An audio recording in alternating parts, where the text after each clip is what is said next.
A question recently asked was, can I drive my car with the ABS light on? Welcome to Mercie J Auto Care, where compassion and craftsmanship come together.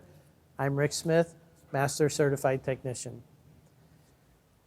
I'll do some other videos on what an ABS system actually is, but one of the things you might want to be aware about is the warning lights on your dash are color-coded. You have red, yellow, and some are blue or green. Red means you should stop. There's something that's not good. You could damage the car. Maybe it's unsafe, something like that. Yellow means get the car serviced as quickly as possible and drive with caution until you get there.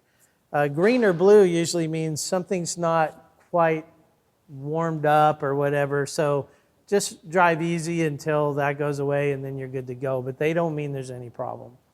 The ABS light is yellow, so it does mean if the car seems to be stopping okay for you and everything seems to be working, that you can drive the car, but the ABS system is not going to function, so some of your safety features are not going to be there. So yes, you can drive the car, you should get it looked at, and you should get it repaired. But to get you where you need to go, just drive carefully knowing that the ABS is not going to help you in the case of an emergency situation. I hope this has been informational to you, and until next time, safe travels and blessings to you.